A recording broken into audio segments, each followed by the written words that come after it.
What's up, my loves? It's your girl Diamond. I'm back with the all new episode of Love and Hip Hop Atlanta. Let's get into it. So, Yandy is preparing for her grand opening for Yale, an all natural, all plant based skincare line. Apparently, in the midst of them, preparing for this grand opening, they just took a quick trip to Dubai. Okay, quick trip. Okay, considering the fact that next week is the season finale, y'all really had nothing to offer this season. Nothing. Which is why I said in my last video, this was a Yandy and DC special. Because the little tidbit we got from Amaretta, the little bit we got from Rennie, and the little bit we got from Baby Tate, what was the point of this season? Nothing. Let me go ahead and let me get this out the way. I just want to say that. So, she's preparing. Obviously, we got people from New York coming in. Her friends, Jonathan, Sin, and then of course her friends from Atlanta that she made. And obviously, Mendice's invited Safari, and Eric and Yandy invited Erica. And even though they know about the blogs and know about the divorce, they're like, "Oh shit, what we gonna do?" Well, they both are my friends, so they know not to act a fool in front of me, and they know how to respect my space, respect what I have going on. So, but I'm gonna talk to him. I'm gonna talk to both of them and see what's going on.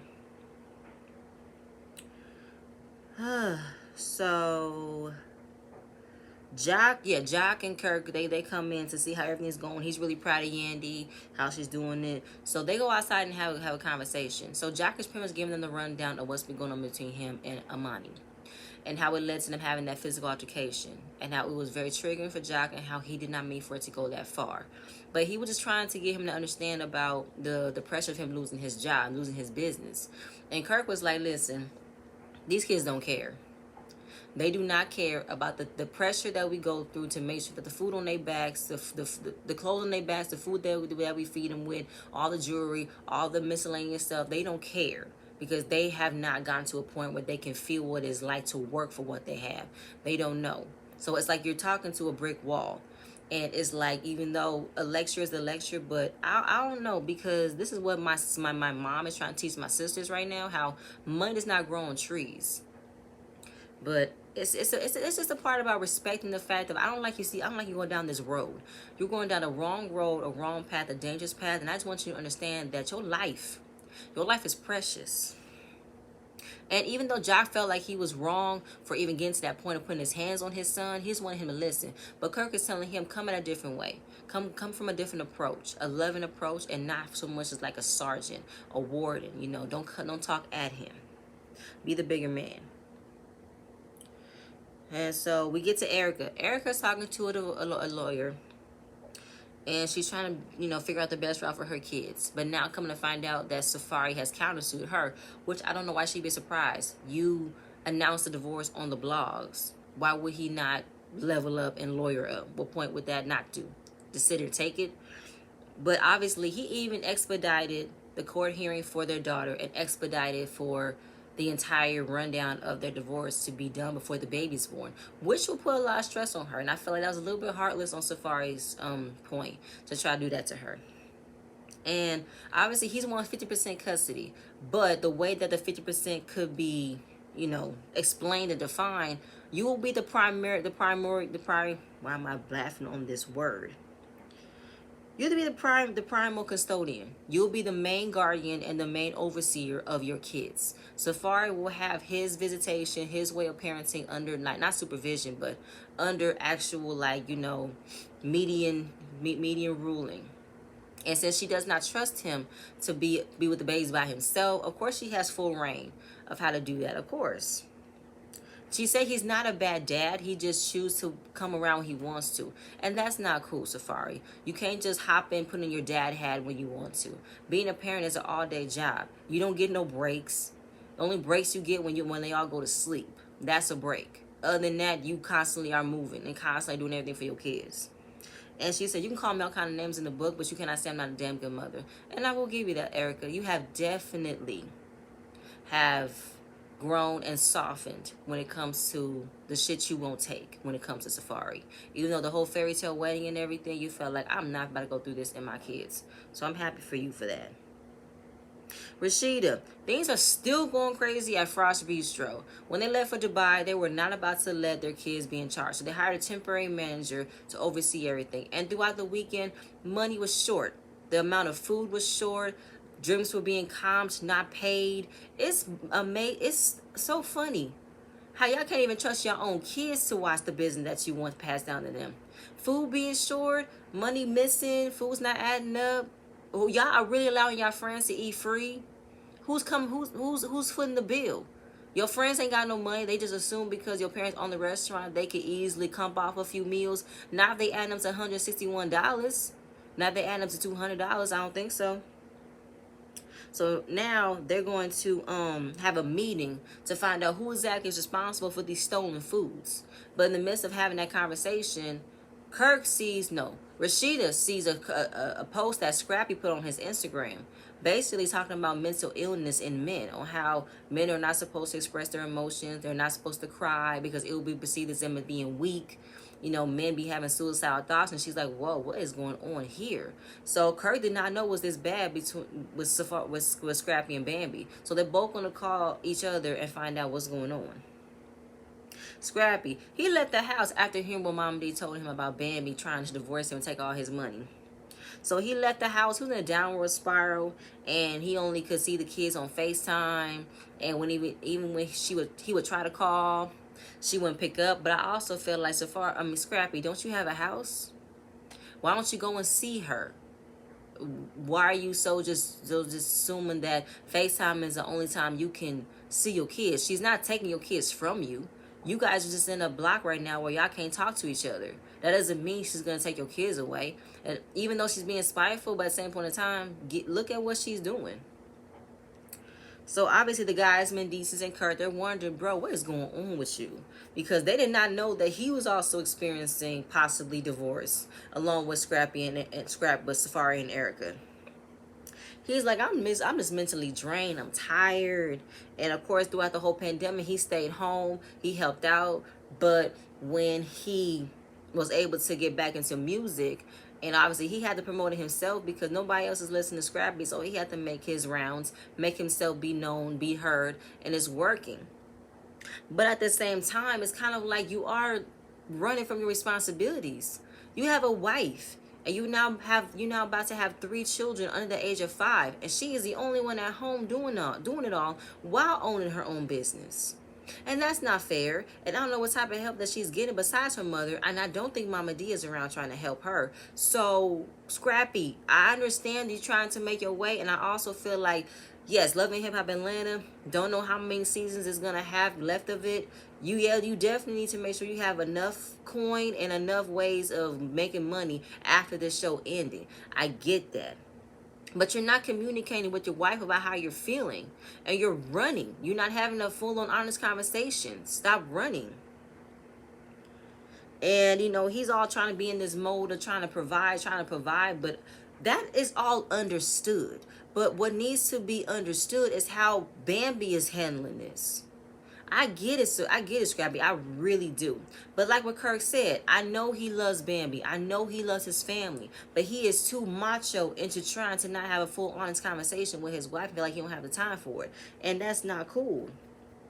You have to let your wife know what's going on inside your head. If you are having a mental illness, a mental breakdown, you need to talk to your wife and you need to talk to somebody. I get it. You have a whole lot right on your shoulders, Scrappy. You have a house to provide for, kids to provide for, a wife. I get all of that. I really do. I'm a married woman. Doing all this shit for your kids, it's hard as hell. I get it. You just want to break down and cry. I really get it, Scrappy. I do.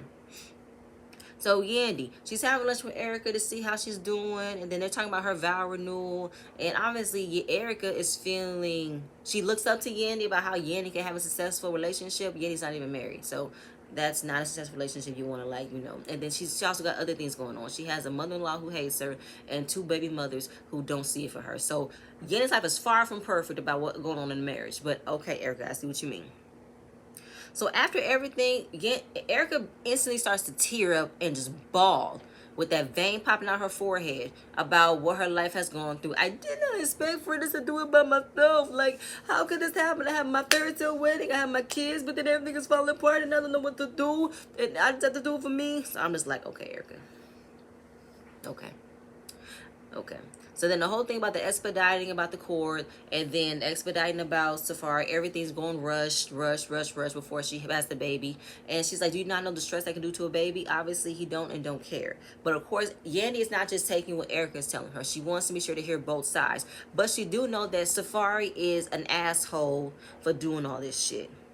He's an asshole to do it all. An asshole. So it's definitely hurting to see Erica break down like this. Kirk, they have a family meeting about the missing food. All the kids are there, and the manager is telling them what's going on. So they instantly called the person who was stealing the food. It was Kirk Jr.'s girlfriend Sierra. Her face looked guilty while they were the camera was panoramic around her, guilty. But now she wanted to have this lame ass excuse about, I had no problem serving people, but I found out people were disliking me, so I felt like you were stealing out of spite. You were stealing out of spite. That's what it was. So I don't know what was going on through Kirk's head, that after all the things she done, and you have said you have incidents with her before, you give her a warning. No, fire. An employee who steals out of the place that they work is grounds for termination. Fired. I don't care if that's your son's girlfriend. I don't care. If she is not looking at this as a potential business for her to be a part of, and while she's continuing to date your son, she's not for you. She's not for your family. She's not for your son. Fire her ass, okay? Fire her. So after that dumbass warning that Kurt gave her, they tell the night manager, after everything happened, document it. Along with what she do, document it. If they get 1, 2, 3 write-ups, they fired. Stealing food. Who the fuck steals food? There's already shortages in restaurants, period, along with not having enough workers. What makes you think you should steal food? If you're trying to come up with a way of giving free food, or giving away the uneaten food or the leftovers that was made to give it to homeless, then that's the way to do it. But other than that, don't just steal food for yourself. That's just stupid. Sierra. So Sierra meets up with Bambi about, Scrappy's post, how he's feeling, and also give her the tea about what Mama D also said to her in Dubai. So Bambi is not new to the Scrappy's mental illness. She's not new. When she saw the post, he came back home, and then he was, sitting in the corner being a downward spiral, and he started being disrespectful. But as a wife, she still made sure he had food, he had tea to get over it. She hates the fact that when he keeps it all to himself and he pours it out on social media, it feels like it makes him feel like he does what he wants to do, knowing that he has a wife that can be here and support him, but he doesn't want to do that. And at the end of the day, she feels like, let him do what he want to do, and I'll make sure me and my baby are okay. So then Sierra talks about what Mama D told her in Dubai about the possibility or what was being said, that Bambi is filing for divorce and how she wants to separate and everything. Here come Mama D. All right, well, she ain't gonna take my baby for everything he has. She gonna take him? No, because we gonna get a lawyer too. And then we're going to get all that money, blah, blah, blah, blah, blah, blah. Now, what I wanted to understand was, did Sierra actually go up to Mama D and tell her about Bambi getting a divorce? Or was Mama D trying to understand what was going on between Scrappy and Erica because, I'm Scrappy and Bambi, because Bambi was due any minute? Which could lead to Sierra giving her that tidbit, but since Mama D hears what she wants to hear, all she heard was, oh, my baby is, my daughter-in-law trying to take my son for everything he got. All right, bet we gonna go head first. So then, of course, it's all about my kids, that kids, but then, and then she also told Sierra how he be with the kids all the time. She don't have him. I'm like, bullshit, Mama D, bullshit. I know Scrap loves his kids, but the majority of what I'm seeing Bambi with them kids. So Mama D, good night. Good night. Jock is at the church talking to his pastor about wanting to find a different way to approach his son Amani. His mom comes, Kendrick comes. They have a very in-depth and good conversation. How Jock was apologetic to how he came at him, and he really was in depth about what he means. I could count a full 6 set of hands of how many friends that I know that have lost their sons. I don't want to be a part of that. I don't want to be in that group. I want to be on the outside, supporting them, not feeling that pain and trauma. Because this behavior pattern that you have is a downward spiral, and I don't want you to go that route, because I was profiled when I was a kid. I was profiled when I was a teenager. I didn't do nothing. I was just driving, cops pulled me over because I fit the description. And you are going down that road that can lead you to that. And I don't want you to go through that. I don't want you to go through that. I love you with all my heart, and I want you to do better because I know you can do better. It's like whenever I'm trying to tell you how I'm feeling on how I want you to do better, I put my heart on my sleeve, and you just be like, I don't want that. What you want the heart for? You be dismissive of it, which isn't cool. And his mom was like, I have told you about that attitude. You can't just not listen to when someone's telling you what they want from you. You can't do that. And I know that Amani thinks he knows differently, but I feel like Scrap is really trying, not Scrap, Jock is really trying to instill in his son, you my son. I don't want to see you go down a path that you can't come back from. And he's not even talking about his business no more. I want to be sure that you are right. I want to be sure that you are good. And that you are instilling what both me and your mother have taught you, right from wrong, your lessons. I know you have greatness in you. So after hearing what his father was saying, Amani definitely felt differently than the first time because he took a different approach. He was talking to him and not talking at him. They had a very good hug. I even started to tear up because I enjoy seeing a family come together like that. This was a very good, a very sweet moment. Yandy. Yandy is having her grand opening. She's excited about it. And she sees Safari. Safari comes and everything. Wait, am I going too fast?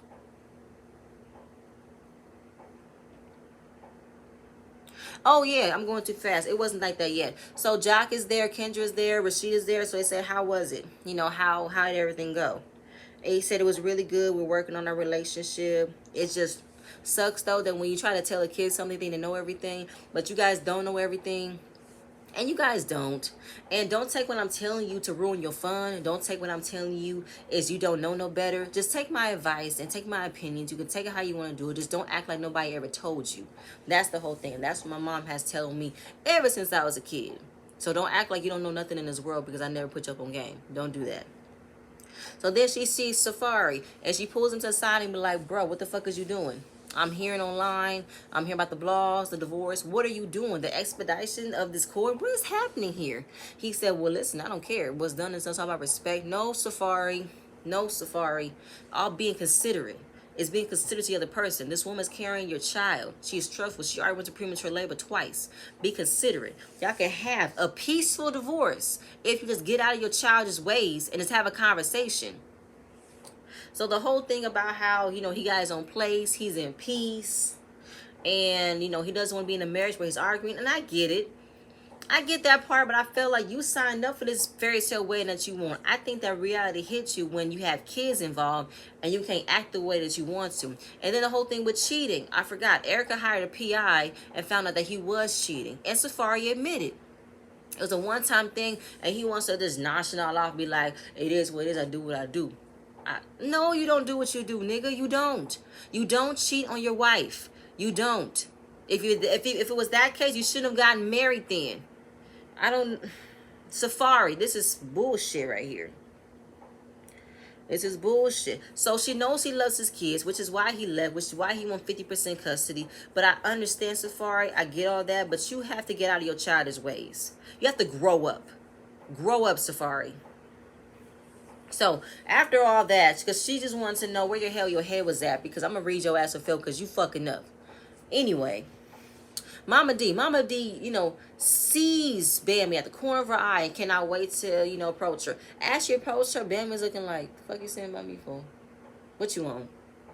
Instantly, she talks about what Sierra told her and how the whole thing was a divorce. And she's like, listen, you run your mouth. It's not your place. It's not your business what's going on, okay? So now, since Mama D is not admitting to the part that she played it, because I'm really trying to understand the telephone.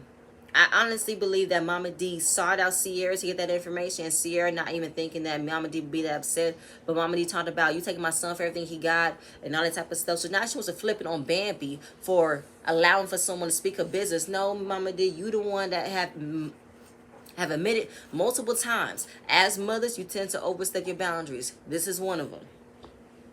So then, she's like, talking about what money? What money does he have? I'm waiting. What money does your son have? Anyway, so then she's talking about, you're not finna take my son for everything, and I'm damn sure not finna take my grandson. Your grandson? What are you talking about? How did he get to Scrappy to Breland? What do you mean? First of all, I can count on one hand, how many times you see my kids? And if they wasn't coming to see you now, they would not know you. So, Mama, then you're not being the present grandma that you want to be. So she's like, girl, goodbye again. I got time for this. I'm 8 months pregnant. I gotta argue with you. Worry about you and don't come back over here. Stop running your mouth about things. She said, you know, we're gonna get our lawyers too. She said, okay, I got mine. I could pay for mine. I don't know how you're gonna pay for yours, but we'll see. But that was pretty much the end of the episode. Like I said, next week is the season finale. Y'all gave us nothing this season. The only thing that was authentic and worth listening was Jock and his son. Little bit of Amaretta. I don't know about Randy Rucci, Baby Tay, and yeah, everything else was just due to do it being about Yandy and Mendices and they wedding, Kirk and Rashida and they Frost Bistro, Erica and Safari. Those three were the main people and the main storylines of this season, and I'm bored, I'm tired, I'm irritated, I'm done with it. I'm actually happy next week's season finale. I'm about to be prepared to talk about Black Ink Crew. Anyway, that's it, y'all. That's all I have. Please stay tuned for my next video. Please don't forget to like, comment, and subscribe. And I'm going to see you guys next time. Bye.